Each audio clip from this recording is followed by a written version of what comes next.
You're listening to Carlow Connects, a local business podcast keeping us all connected. Available now on all major podcasting platforms.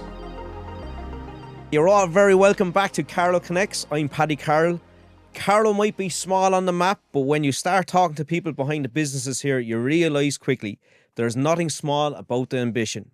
Every week, I'm meeting someone new who's building something, solving something, or pushing things forward in their own corner in this beautiful county of ours, County Carlow. And what I love is how it all overlaps. Sports, politics, coffee shops, sponsorship, local events. It all feeds into business in ways you don't expect. Episode 2, here we are today. It dives into another one of those stories. So let's get started on Carlow Connects, the business podcast. My next guest is a woman who clearly missed the memo that said pick one thing and stick to it. Ciara Stanley runs not one, not two, but 3 businesses out of Carlow.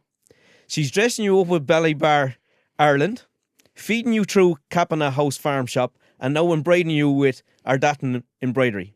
Ciara, welcome to the show. And honestly, we need to sit down and reflect what we're doing in business, so we are.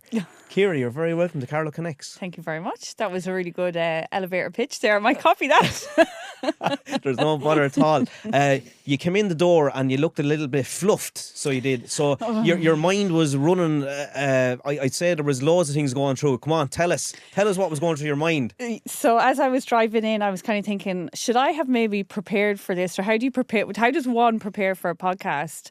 While I was trying to get back to one of the girls in the enterprise office with measurements of a shed at the farm, and I was also then letting the Martin Tullow know to go ahead with a sale of sheep. So there was a lot going on this morning, but that's no different to any day in my life, to be honest. So that's intriguing. So and I'm correct in right in saying three or four businesses. Yeah. So I started out while I used to work up in Dublin. I was working as a brand manager for a pharmaceutical company, and I decided I seen like a little gap in the market.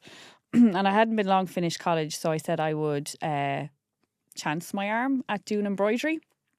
So Ardattin Embroidery was born. I bought a second-hand machine and I kind of self-taught myself through... And had you'd never done embroidery before? Never. I didn't even do home ec in school. So I said, do you know what? That's amazing. Yeah, so I said I'd give it a go. I had did it in the evenings, at weekends, kind of any spare time. Look, I was fresh out of college. I wanted extra cash. Simple as that, do you know? And every piece of, you know, clothing or towels or anything in my house was embroidered and tested on. So my mother was really happy with that. But I kind of continued working away on it, continued working full time as well. And as I kind of progressed in my career, I was kind of like always sat at a crossroads. I kind of wasn't totally happy in what I was doing, even though I enjoyed what I was doing. I could never, see myself. That was my thing. And then when COVID happened, I really sat and kind of the edge of the sword was like, right, what are you doing? Are you doing this or are you not doing it when it came to the embroidery? So I started really pushing it really hard all over social media, and then it kind of started to pay back. So I did see more of an opportunity in it. And that's interesting. When you go back to when you just finished college, you were out, your new job, whatever, and you said, I'm going to start doing this embroidery. Who was your first client? My husband. There you go. Right. So family, your friends, that's where it started. Yeah. And then someone sees a guna or a gauna with an embroidery on it, and they say, hold on, where did you get that done? Yeah, exactly. And that was kind of where I seen the gap, because there was no one doing kind of small orders that if you were just looking for just a jacket, you're a small business and you just wanted a jacket or a polo shirt with your logo on it, who do you go to without having to like bulk buy? So that was where I suppose I kind of played it into my hand. At the time I didn't see it. It's only looking back on it now that I was able to do that. But I was able to do it because I guess I wasn't relying on it either. I had a job, so if I didn't get work in it, wasn't a big deal. But that turning point in COVID where it was like, what are you doing? Like, that was when I seen, I needed to make a decision. I clearly wasn't happy in my old job, and I knew that if I if I maybe pursued this, that's where I'd be more content in. So that's kind of what I did. And then that led to other avenues, So which led to Ballybar. you're in your job as an employee, and Yeah. you've suddenly seen that, I think I have something. There's something here. And obviously you had to do your little bit of research. Is there stuff around this like this in Carlow? Obviously it's a competitive market. There is other companies or other people doing it. Yeah. But to make that leap from an employee to essentially self-employed, that's a huge leap of faith. Yeah. And it was like I probably sat on the fence for maybe 2 years talking about it. I was so nervous to do it. I think a lot, like I'm quite lucky in that a lot of my family and friends are self-employed. So I was able to see, what life looked like for them and talk to them about it. And, all as I was hearing back, you need to do it. That's all you're thinking about doing. You need to go and just do it. Like not to be scared about doing it. Yeah, it might be hard, but like what isn't hard? Life is hard. So to me, like laws of encouragement. So the positivity, because we can all go down the negative route. You're better off being employed. You know, you know your wage at the end of the week and all that. And it's just, it takes a certain person to take that leap. Yeah, but also in saying that, I was heading down a road of very unhappy. I was very unhappy in my job. So it was like, where's the balance? Like, which is more important to you? And the road that I was heading down, been very, very unhappy in a job, wasn't I needed to get out. So that's, it was one or the other. And I was, that encouragement and, that was really important at the time. And then also because I suppose I'd put a lot out there, I was advertising a bit more on social media. I was getting good feedback from it. So the other side of the coin was I was able to see, okay, maybe this actually might work, so that did help as well. Okay, so you've started it now. You've seen it. You've started to build it. Very time consuming. Yeah. Was there any entity within Carlow that you started to look for? When I say entity, was there Carlow Leo? Was there anyone? Did you say, is there any like-minded people out there? Did you do a startup, a kind of a course or anything like that? And how did you find it? Or did you meet people during these networking events that they know what I'm talking about here? Well, there was kind of, I suppose, it was two things that kind of helped me. So when I was just doing the embroidery, when it was just Ardattin Embroidery and so on, I met a girl who had started a clothing brand called Ballybar, and we had started working together. And my eyes were just opened to like her way of thinking and, things that she was seeing and ideas she was coming back to me with. And we started kind of, working really, really well together. So that was one kind of thing that helped. The other was at the time, Carlow Leo had just started their Powerhouse network. So I went to one of their first meetings in the Seven Oaks.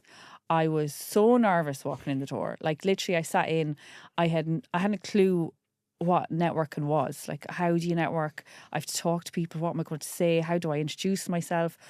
Like I was, sat back. Does anyone have any questions? I had a million questions and I couldn't even raise my hand. Seriously, I couldn't even raise my hand. I came out and I was in the car so excited. I was like, I'd left my job.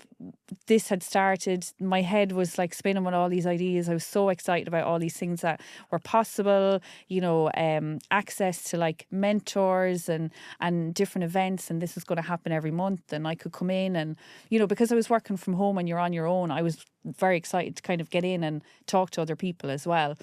And like people from all kind of backgrounds and businesses and stages within their business, whether it was just like me starting off or like, somebody running a business and managing 20 people. And I was like, I'd never thought about that part of the business. I just kind of thought about, I need to get in, I need to get, X amount of jobs in every week. I need to make X amount of money. I never seen the other part of running a business and the networking and the meeting people. And actually, this is a way of gaining business too. Yeah, and you go from Ardattin Embroidery and suddenly now you've met a person that owns another company or has this vision for Ballybar Ireland. So was that because the two intertwined? So the embroidery obviously is clothing, and then you have a Ballybar, which is it's a complete different whole other ballgame. Fashion and all this. Yeah. So how did that conversation Yeah. expand? Like, how do you go from embroidery to stitching stuff onto a garment and dealing with that type of a Yeah. customer and client to Yeah. hold on here? I could end up selling, which you do today, Yeah. selling a clothing line. Yeah. Probably a bit of naive and sure, why not? Go So for it. you were experimenting on the go. Again, I chanced it. Myself and Claire just kind of really clicked from the minute we met, and her way of kind of thinking and my way, we were just so aligned in so many things. And there were so many things that, you know, both of us kind of agreed on and seen kind of in the industry, because with Ballybar, while it started off primarily, I suppose, engaging with the agri industry and women in ag, there was I could see so much potential, and so could she. And I suppose the embroidery end of it was like, then we were able to advertise and promote Ballybar to kind of more agri business, not just, you know, people working, you know, every day out on a farm. We could see this going into veterinary surgeries. We could see it going into like machinery sales.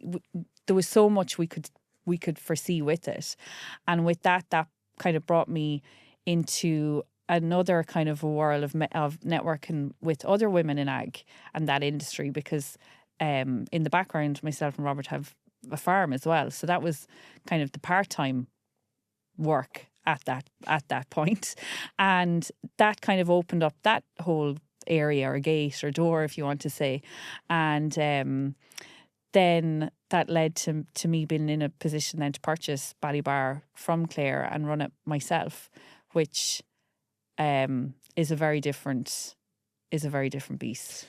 So it's a different mindset. It's a totally different customer. Yeah. You were talking to a different customer. So you're B2C. Yeah.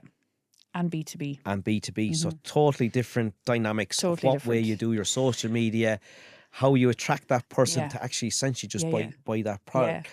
So Ardattin Embroidery to Ballybar. Yeah. And now you mention a farm. A farm, yeah. Coppenagh House. Yeah. Are you at this moment going, this is mad? What am I, in the name of the gods, am I doing here? I think everybody else was, but myself... There was a plan. There was a plan. Myself and Robert knew... So maybe I should kind of step back a little bit. We had started selling our own beef as well. Okay. And that was through beef boxes. We didn't actually have a physical shop. Like that with food, there's an awful lot of regulations and stuff. So we were selling beef direct from the farm, but we couldn't actually store the license that we got. We couldn't store beef. So we had to have everything pre-sold before the animal went to the abattoir. So we had to have our list of customers. We collect the animal back from the butcher, and it would just be packaged out and delivered. Done. No storage, no holding the product, anything like that. That started to show us that there was something in it. We sold 1 animal, 2 animals, 3 animals, and we were like, wow, this is actually, there's something in this. So in order to hold beef, as in to store it, we needed a shop of some description. So we said we'd open up a small farm shop on the farm, and we'd open it for 2 days a week. It was easy for us to manage at the time. Robert would be up at the farm anyway, kind of Fridays and Saturdays, and between the two of us, we kind of managed it. And the Ballybar kind of sat in nicely because it was that country clothing, it was the lifestyle. We'd have a premises to kind of showcase it as well if we wanted. The farm shop, I kind of started using it as a meeting point for customers, because at that point I was still working from home. And that was kind of starting to slowly grow out of the spare room of the house. And it was at that point we kind of said, look, with all these things, would it not make sense to house it under the one roof? And we expanded the farm shop to open it, to give Ballybar its space, to give me an actual office and workshop for the embroidery, and to put it all under one roof, that we'd have a place of work that was outside of our home, because our home was just a house at this point. And that's quite a feat. What you've done essentially is, of all the businesses you have now, they're literally in one location. Yeah. Yeah. So people can actually see the rawness Yeah. of each business Yeah. in its action. It's in action. Like you drive out to your place in Tullow, which is absolutely fantastic, and we'll go through where it is in a few minutes. But was that key to having the businesses in around the one area and keep them locally? And has that been the driving force behind Coppenagh House, behind Ballybar, and behind Ardattin Embroidery? Do you know what it is? Guys, we're here in Tullow, but we're all over the world, or we can do stuff all over the world here. Yeah. And I suppose probably with linking everything back to the farm, like a lot of my customers are in the agri and food business. So like, as I said, with Ballybar and that country lifestyle, it kind of sat really, really nicely at the farm shop. But like everything that we kind of try do, we're very, like the two of us are both from Tullow, we're both from, like, you know, we're born and bred in Carlow. So being local is very, very important to us. Robert's family have had a hardware shop in Tullow for the last 50 years. So that's kind of bred into him. And, you know, it's very, very important for the two of us. We look at it now, and the products that we have in the shop, in the farm shop, we've always said we want Irish produce. Like we believe, I think we produce some of the best food in the world. Locally, we produce some amazing food. And why not? You know, if that's what we like and that's what we're into and we're very proud of, why not put it on our shelves in the shop? Yeah, and just on that, like, you're deeply rooted locally, so deeply rooted in Tullow and Carlow, and that means local food, it's local land, it's local craft. Yeah. Do you think that connection to Tullow and to Carlow is actually a competitive advantage over, say, bigger brands, or does it give you a real true identity? Oh, I think so, because like, I mean, you're dealing with we're the face behind the product. You know, like when it comes to the beef, you can't really get much local than like coming onto a farm and buying it off the people who reared that animal, fed it, cared for it, and now you get you have the pleasure of consuming it. And I think you don't get that with big companies. You don't see the person behind it. There's no, Mr. or Mrs. or these are the kids or nephews or nieces. There's none of that. Like, Robert knows every inch of the farm. We know everything that comes into the shop. A lot of the products that we have in the shop, we know that family. If it's, say, Culat and Cheddar, we know the Burgess family. If it's the ice cream, we know them. It's just, we like stories. As Irish people, we like stories. We like to know people. And I think the knowing the product and the producer and the owner is very, very important. And do you think customers then, do they respond differently when they know the story behind what they're buying? I think they do. Yeah, I think, like as I said, I think we're interested. We're very social people, so we're very interested in the stories behind it, and we're very interested to know. Like, I think as an Irish person, you're always trying to find someone that you know. Like, you go in, oh sure, I know them down the road, or they used to live X, Y, and Z.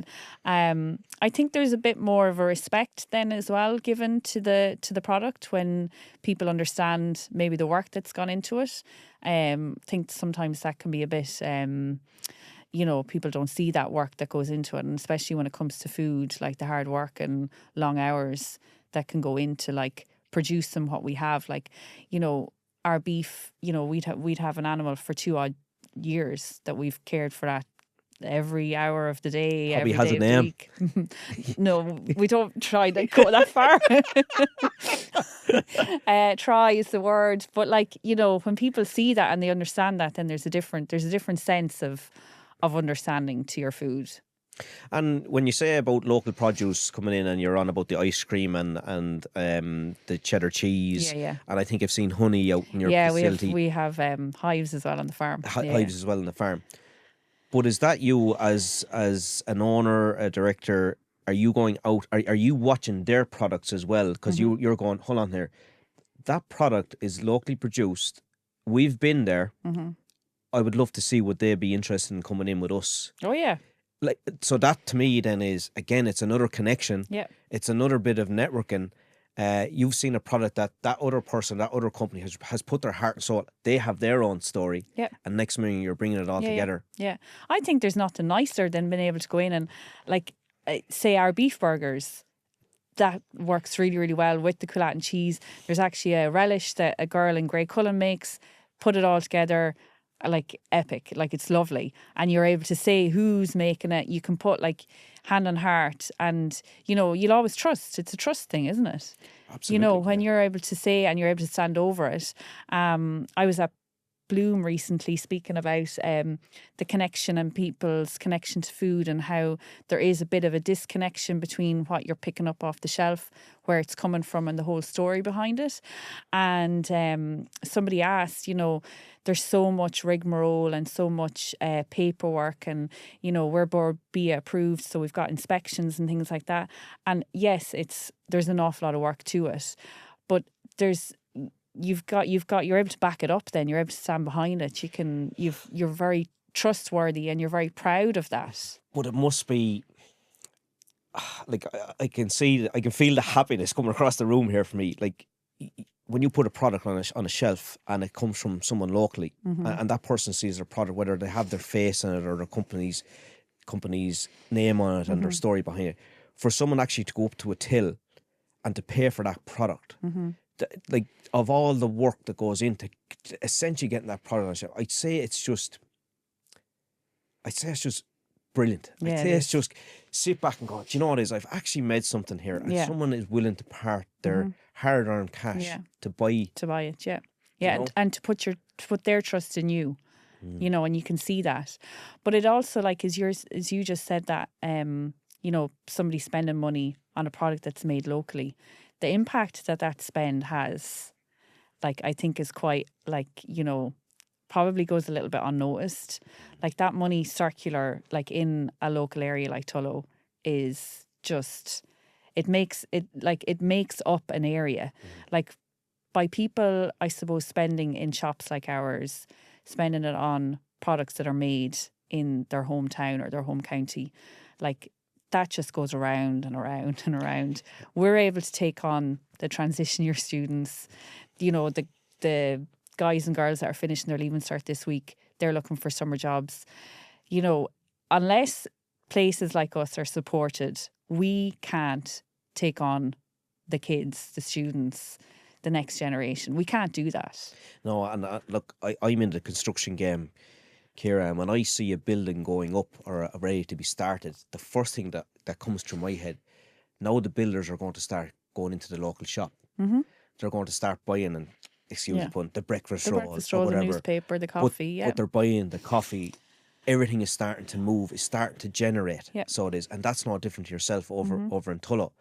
And we can start bringing in people, younger people, to start getting their skills. So the social skills comes with it. Which we all unfortunately are giving out about is the social skills gone. And when you walk into a room, you know, sometimes as business owners, when we're walking into a room, we might have already identified the person that we want to go to chat to. But it's been comfortable enough to, and as you said a couple of years ago, you didn't know what to say to people. But I bet you today, you're a totally different person. Totally different person. Don't get me wrong. You're still, like, you know, before going into somewhere new, you're like, oh my God, how am I going to know anyone here? But you just kind of swallow it, and you just have to get on with it. But yeah, the social skills, that's a big thing. For us, actually, watching some of the younger crew coming in and changing over the course of a few months, that's really rewarding. You know, that's there's things within business that you don't foresee, and stuff like that is one of them. The staff, how they're building their confidence, people coming in, buying, you know, whatever products it is, our products, walking out the door, them walking back in the door to go, I've had your burgers last week. Oh my God, I've never had anything like it. I need to get more. I've had your sausages, because we do free range pork and bacon. I need to get more of them. When they come back in, that's the part that you're just like, oh, yes. So that animal is going to an abattoir. I'm not sure if it's locally or is it. No, we use. We're actually really, really lucky in Tullow. Probably one of the last around. Jim Murphy's Butchers, and they're able to do all of our beef first, and then we use a Butchers in Camolan then for our pork and bacon, because different licenses needed. So and then packaging and. and all that. Yeah, they look after all that for us and Wow. stuff like that. So yeah, very lucky, very lucky. So if I just go back to Ballybar and I see that you're wearing a Ballybar shirt, and let's be honest, folks, I have a couple of Ballybar shirts myself, so we do. Embroidered as well. And Ciara, do you actually have an input on design of what you feel for it as well, and what do you think will work, what won't work? Yeah. So when we said about Ballybar being a whole different entity in that, selling B2B and B2C, like I'm involved from the fabric, picking out the fabric right the whole way through. So everything is on me. Wow. So I sit there, a couple of times a year looking at all these fabric swatches. I usually have a fair idea of what I want. And I think that probably is the most important. It's stuff that I like as well, because if I'm selling you something, I have to like it. I have to wear it. I have to believe in it. So yeah, everything, all the inputs that I pick out, all of that. So Ballybar, you might just give me a flavour. So we have men and women's shirts. Yeah, so shirts is what we started off doing. Yeah. So they're cotton shirts. They're a half button placard at the minute. So hint, I have a new shirt coming out. Get it out there. Get it out there. And we have we've a kids shirts as well. We then looked at different products that we could add to it. So we have a merino neck gaiter, like a neck snood, which actually is made in Carlow. So I bring in merino wool from New Zealand, and I have a tailor here in Carlow who makes the furs. And then we also we have kind of fedora hats, and I embroider beanie hats with our logo on it. And about 3 years ago, I was at the RDS at the horse show. So we exhibit kind of at a couple of shows throughout the year. And we were at the RDS horse show in Dublin, and a brand called Pampiano, they manufacture Argentinian kind of polo belts. So they're hand stitched in Argentina, and they approached us to do a collaboration with them.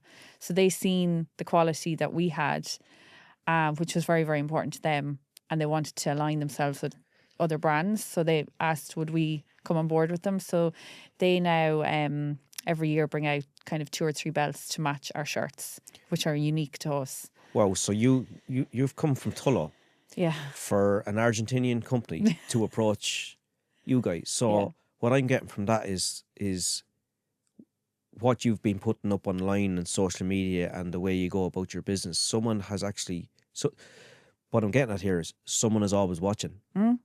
Oh, they're watching. They're watching. But how you've literally gone from a small town in Carlow to a producer in Argentina, like that's just amazing. And how was that connection, and how was that evolved since you first met? Yeah, so like we've done 2 collections with them now, and we'll do a third one. We'll bring out another collection towards the end of next year. But that has then led us to kind of, I suppose, work with other brands. So a brand in Australia called the Merry People. They and a female started brand as well, and we're their first and only Irish retailer.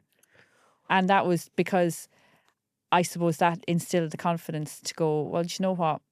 If one brand, aligns with our quality and what we stand for, and I could see the quality of the Merry People, and they totally were on board, when they heard our story and heard, that I suppose I didn't want to be all things to everyone. And I didn't want, just to have brands for the sake of it, or just to have products just for the sake of it. Because you know yourself when you're in business, you know what you need to do. You know what you should be doing. And you're going, I know. Or I don't know. Or, yeah, I've thought about that and I don't have time, or I don't have money. But, they could see that our qualities and thinking kind of lined up. So Tullow to Argentina to Australia. It's absolutely phenomenal just to hear this. I didn't know this, Ciara, and it's just been brilliant. So a farm shop, a clothing brand, embroidery, your customers, obviously, they all overlap here. Have you found that building one community feeds the others? Yeah. 100%. And even having even going to the shows that we go to, like the doors that's opened up and allowed kind of us to like even advertise. You know, yes, I might be at like next week we're in the Highland Show. We were at Balmoral Show last month. Like even though we're going as Ballybar Ireland, I can guarantee you I will be able to get jobs for embroidery. Somebody will be like, do you have a farm shop? Or, you know, they'll be asking questions about the farm shop. We'll give them information. The next time they're in Ireland or they're down, you know, this part of the neck of the woods, we'll hopefully see them. So it totally overlaps, totally feeds one into the other. And even like, you know, things that we've done on the farm, like, you know, where that's led us, you know, we were able to open up our doors a couple of years ago and have a coffee morning with Mochran and Firma for their mental health charity. And like that then brought us to work with them a bit more. And, you know, just the doors just are constantly been opened, but you constantly have to keep pushing them open too. Yeah, and that's important, pushing them open, because if you sit back, it won't come to you. No. You've got to get out there. Oh yeah. And no. like, did you plan all this crossover, or did it just happen organically? No, like, I mean, I suppose like going back to that, we did know in our heads that we could see that these were all quite niche, but very well connected. Like the embroidery connected well with Ballybar, having it up in the farm shop, that would bring more customers for both of us. But I suppose we probably didn't see it growing as quickly. Like when we opened the small farm shop and then we made it bigger, we kind of didn't think that things would really, really kick off, you know. Now, don't get me wrong, we have some really slow days up in the farm, but we've some really, really busy days, and we've been given some really like amazing opportunities. Like, but does that worry? Does the slow days? So when you're in that farm or in the embroidery shop, and you're looking out at the coffee dock, and you're looking at that, it's quite. Does the heart skip and go, oh my God, we're not going to meet our targets here? Yeah. And I don't necessarily think that's a bad thing, because if you just keep looking out and it'll be grand, it'll be grand, it'll be grand. Whereas, like, obviously you get used to like your seasons and your weeks, and there's something going on, or, you know, you get used to that part of it. But like, I don't think it's necessarily a bad thing, because you're kind of always thinking then, you know, oh, maybe we should try this, or should we do more? Or, you know, you're constantly... You're freshen up, or you're experimenting, and you're not afraid to experiment. And I presume, Ciara, you've made a lot of mistakes. On the daily. Learning curves, Paddy. Learning curves. So we won't call them mistakes. We call them learning curves. And I think that's like, I have a feeling, do we have to be perfect? No, I don't. What is that like? You know, no. And if I was to describe what it's like working for yourself, I would say it's like putting out fires and constantly just fixing things. You know. Yeah, fire brigade management. Yeah. So, no, perfect. I don't think, and I think that's probably a sign of maybe the times, or social media, something to do with that. We all feel like we have to have everything, our ducks in a row, and, you know, things all aligned up, and, you know, everything every day is perfect, but like it's far from it. Yeah, and with the business today, obviously you employ people now. So essentially you've come from an employee to a business owner to a boss, but you're a leader now. How does that sit with you, that people are actually looking up to you? It kind of frightens me. I know, like, yeah, it's it's great, and the people that we work with and who have working with us are like absolutely savage. We're very, very lucky, but it's kind of scary too, because, you know, I suppose, are not just trying to bring in work to make sure you're making sales to enrich you, but you're also making sure, do I have enough work in this week that's going to pay everyone's wages? And that can be a very scary place when you're looking out and the coffee dock is quiet, you know, and maybe shop is quiet, or things this month with whatever are not as good as the previous month. So that can be kind of a scary place too. So that means, Ciara, you're essentially watching the numbers all the time. Oh yeah. No. If And that's probably a learning of when I started off. I remember doing a business plan as part of a grant application. I hadn't a clue what a business plan. And there wasn't ChatGPT then, was there? No, and like cash flow projections and how much things are going, how much are you going to bring in next month? And then we're going, I have to think about that. Like, does that not? So again, all learning and make big mistakes along the way. But no, you have to keep an eye on everything. And I suppose, we're even looking at events and things that are happening kind of from August to the rest of the year, thinking, what do we have coming in each month? So we can kind of plan ahead. What do we need? How many, do we need extra staff? What needs to be done on the farm? So you're kind of always planning and looking ahead at things as well. And even for our shows, we did a whole rejig of how our stand looks for Ballybar, and that was to make things hopefully a little bit easier for myself and Robert when we go overseas for those shows, because even though it's still only the two of us to go over and do all this, at the end of the day, we're still very, very small, we have to. But what I'm hearing from you there, Ciara, is the vision. You have a vision of where you want to go. Yeah. And if you're bringing in people, they obviously have the vision. Mm-hmm. And if you are bringing in people, is there a certain trait you look for in a person, or if you're looking for someone to take over, we'll just say, for instance, to take on maybe a manager's role within your business to try run all of them, or a certain section of your business, is there a certain trait that you need to find in a person, or that you need to see in them? Yeah, well, I think for what we do, someone that's interested in what we do and interested in learning about what we do, because it's not a lot of the stuff, and I don't want you to sound like it's very hard to teach what happens, because there's so much going on in the shop. You can't just say you're coming in and you're just going to serve coffee. You're going to be packing an order for Ballybar. You could potentially be helping pack the van for the Balmoral show. If there's a cooking demo in the shop, you could be roped in to help serve at that. So you want someone who is genuinely interested in what you're doing and understands why we're doing it. It's the why we're doing it is very, very important. When you talk about learning, that was a big thing for us. It was been having that to the forefront all of the time as to why we're doing what we're doing. Why did we open the shop? Why did we start selling our own beef? And by keeping that in our minds all of the time, I think it helps make those decisions, and it helps keep that vision of where we're going and what we want to do. Did you ever think, going back a couple of years, that you will be presenting at Bloom, that you'll be going over to Balmoral doing shows? And what's your train of thought of going, do you know what is, here we are, a shop, a small farm in Tullow. We do embroidery for local companies all over Ireland, the UK or whatever. When did you say to Rob, come on, we need to go? Or did he say it to you?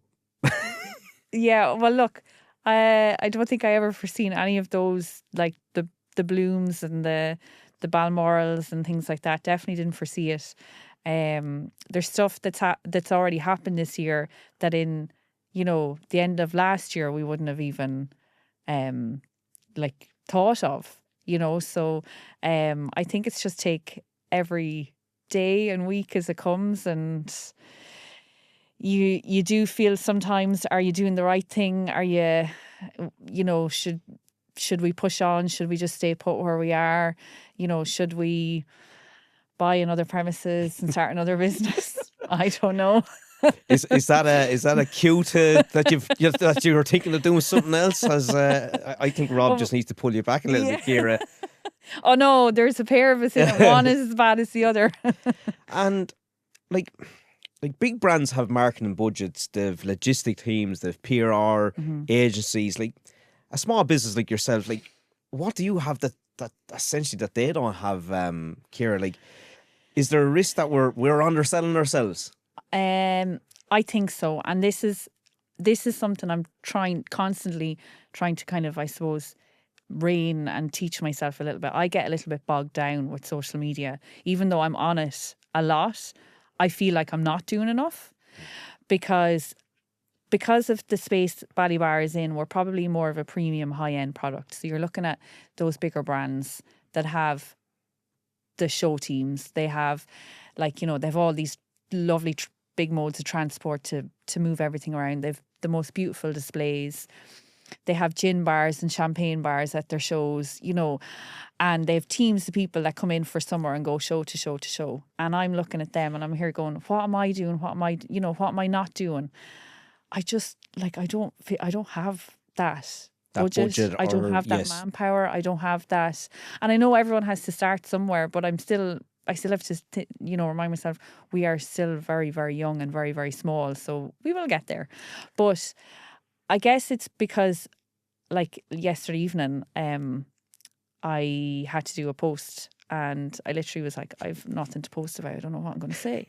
So I just said that. I said, I have a scheduled post that I should be posting today, but I couldn't be bothered because I don't know what to say. I don't know what to do. And I'm quite frankly really tired of social media. Ciara, you've just let the cat out of the bag. So you do all your social media on Ballybar.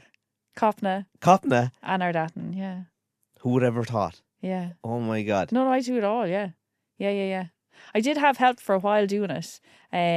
But again, it was another expense and we just had to kind of reevaluate and say, do you know what, is that at this moment in time, is that money better spent somewhere else? So.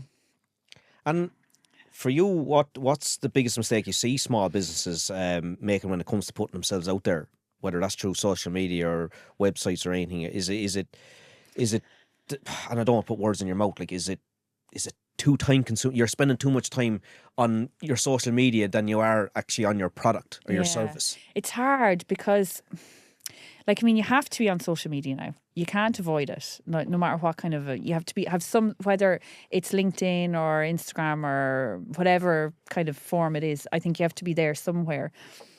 And again, another learning, it doesn't have to be perfect.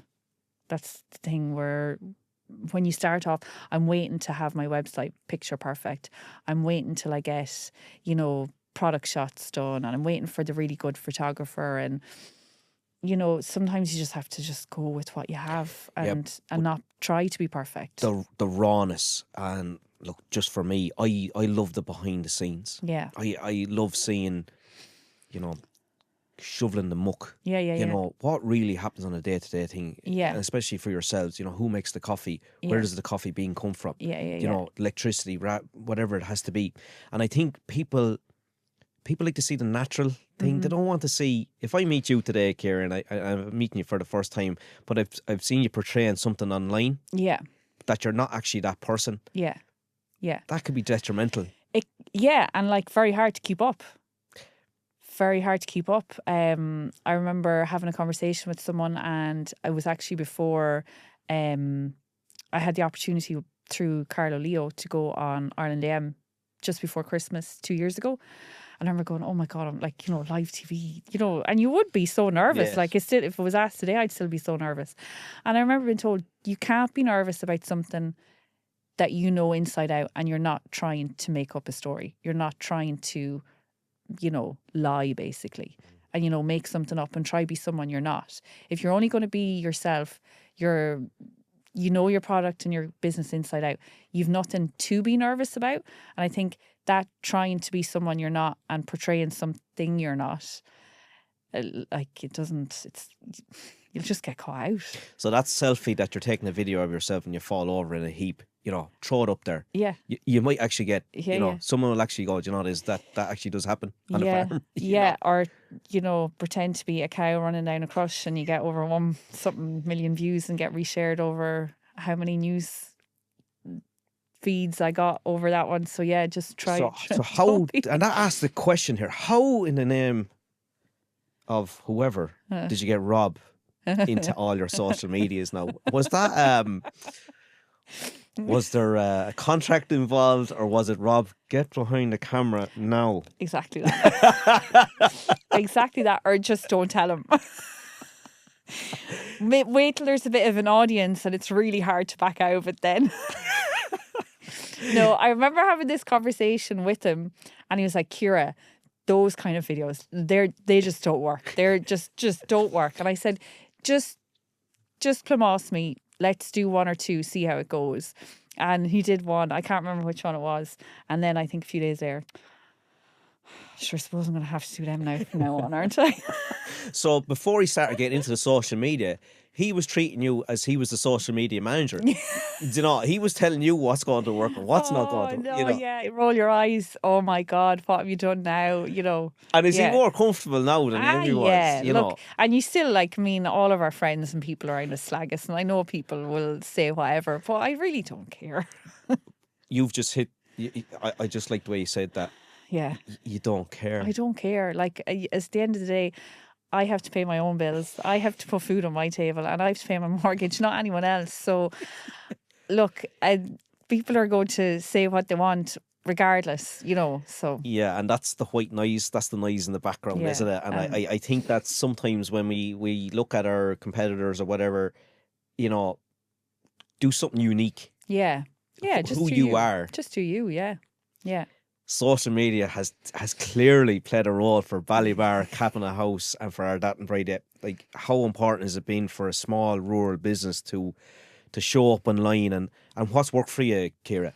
Yeah, no, it is. And every time we go to a show or we go somewhere, we constantly are hearing back, oh yeah, no, I follow you online, I see you on social media, you know, and that's great feedback, because then you because sometimes you could be putting out things and you're not getting views, you're not getting likes, things that you've put hours of work into just flop, you don't get any views, and stuff like you say, the selfie video gets loads of views.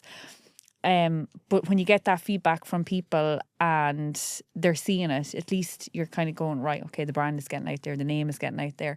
But like, it's leading to other things. Like, it's leading to you being seen by, you know, the likes of the Nationwides and things like that. Like, you know, we were on Nationwide beginning of this year, and that was from somebody seeing us on social media. Wow. And, you know, I was trying to knock on doors, but I didn't know the doors to knock on.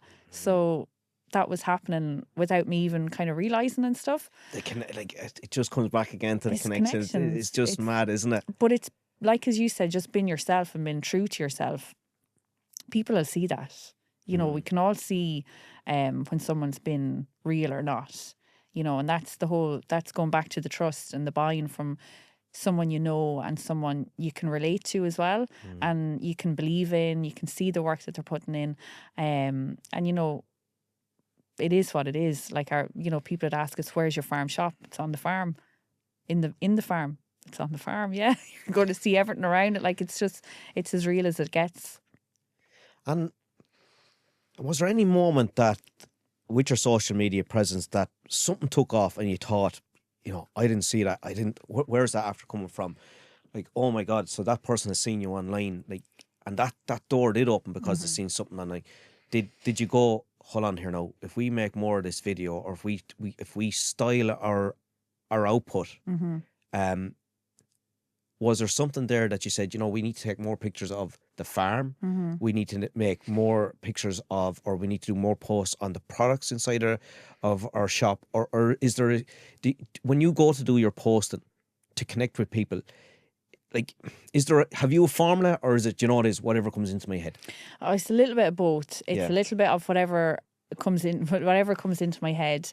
I used to overthink everything, and, you know, like that, to have it all picture perfect. And I suppose it's just the learning curve of, I used to kind of think that it would just be a lot of product, and this is what we have for sale, and this is how you buy it, and, you know, this is what we're bringing out next. Instead, we seen that kind of didn't really work. And we knew then at that point, like, we knew we just had to, there's a lot of noise out there. So how do you push through the noise? Do we spend more on advertising? And again, that's another cost. Then you're kind of looking at, do I have it to spend? So it kind of went back to that, just kind of trial and error, and just seeing what people interacted with and what they didn't, and what was the interactions were higher on. We just try to do more of. So more of the real, more of the honest, you know, showing the honesty of, it's really hard sometimes and it's really good sometimes. I try not go into the whole Instagram versus reality. I try, I don't want to be negative Nelly all the time. I don't think that's kind of necessary No, either. there's enough of negativity out there. Yeah, so I don't. I don't think you're not that person anyway. No, Ciara, I'll and keep Rob is that. not, Yeah, no, I'll keep that at home.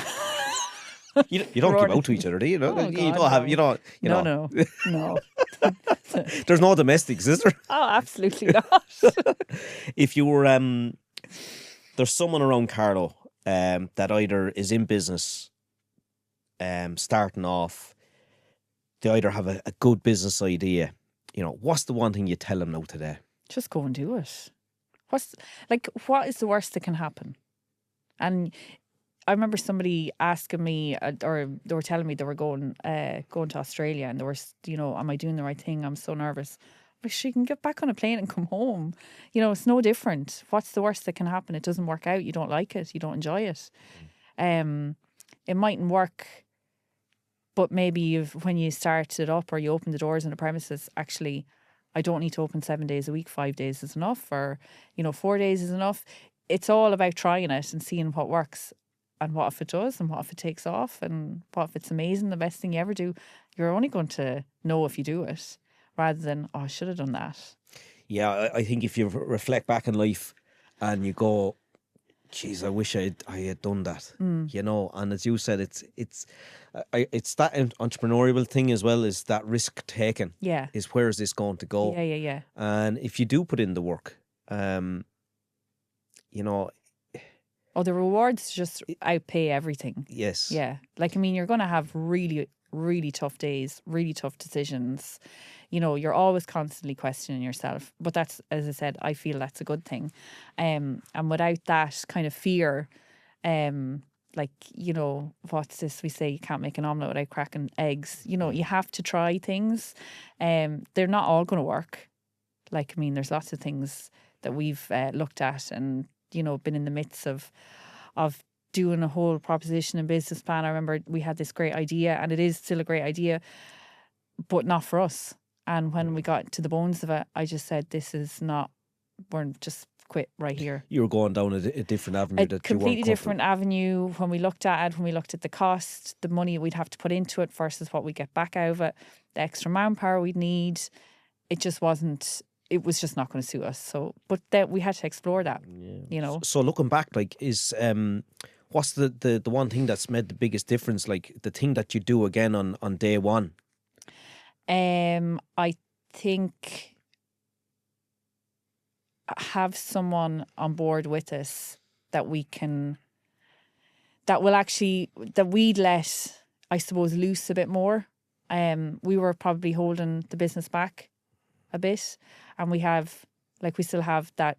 We have staff there that are more than capable of doing the work a lot better than us, and probably giving them more trust and more, I suppose, reins.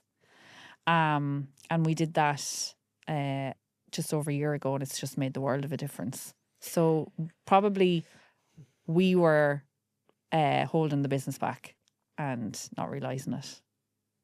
So. And are you looking at fourth or fifth business, or is Rob hidden away your notebook, or has he gone, Ciara, will you just leave me alone? Or is he coming to you and going, Ciara, I've got a great idea. Let's build on this, and let's, we're not busy enough. Sure, we might just, while we're at it, start another one. So look, what's happening? So anyone, I'm sure, in Carlow, especially in Tullow, will have heard of PJ Duffy's in the town.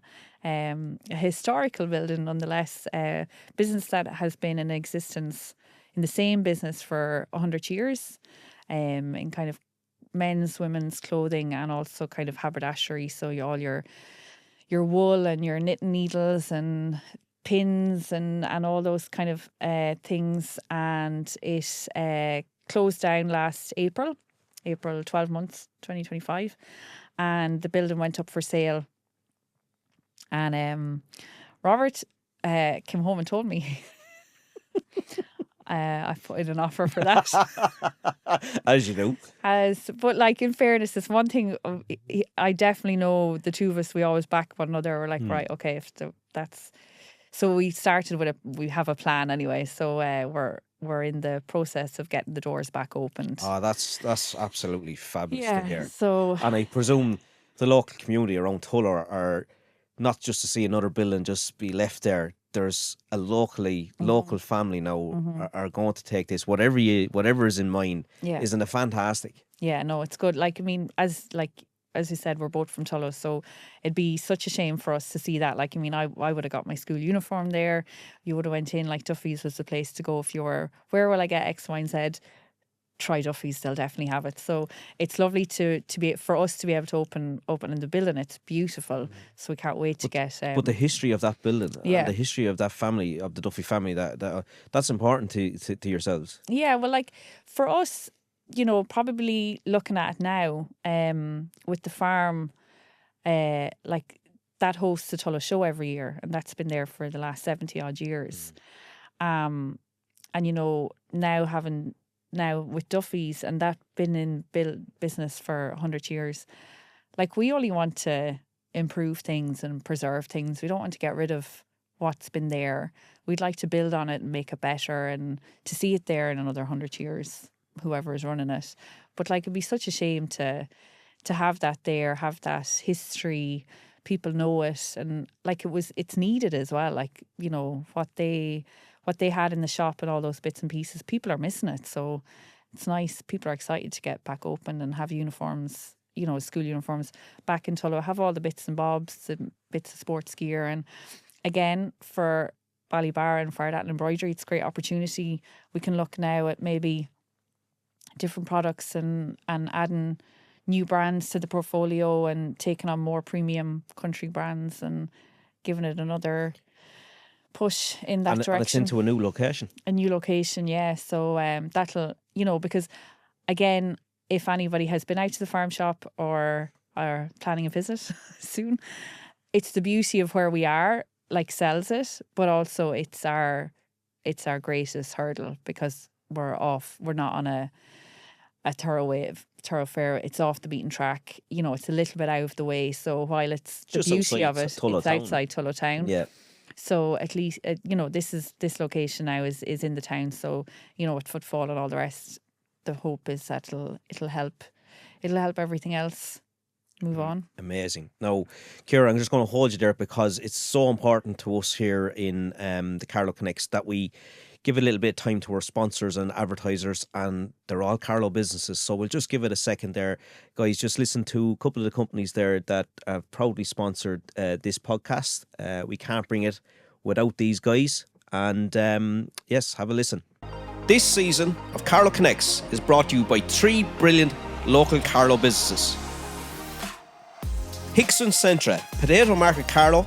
Live every day at Hickson Centra with a fresh deli, a cosy seated area, free Wi-Fi, and don't forget to check out their brand new store on the Burn Road, your local spot for great food and great service. Woods Contract Cleaners and Property Maintenance. Woods provides everything from office and window cleaning to industrial and commercial contract cleaning, and now they offer professional solar panel cleaning too. Find out more at woodscontractcleaners.ie. Green Pro Energy Consultants. Based here in Carlow, Green Pro Energy deliver BR certificates, air tightness testing, and ventilation validation with fast professional service. Get in touch at info@greenproenergy.ie, your local energy assessment experts. And we are back. Ciara, that was absolutely brilliant. Thank you. Really appreciate it. I think you really opened up, you know, what really happens, the rawness of it. Yeah. You know? Yeah. Right, before we wrap up, it's time for one of my favourite parts of the show, is before they were bosses. Okay. Because everyone's sitting across from me now, including you, Ciara, running a business, leading a team, making big calls. You've all started somewhere. Mm-hmm. There was a first job, a moment that made you stop and think, how did I end up here? Let's rewind a bit and find out what life looked like before you were the boss. So, Ciara, before you were the boss, what was the story? The boss, as in before I even started a business. Yeah. Okay, so I worked in United Drug, which was a pharma company, and I was the brand manager there.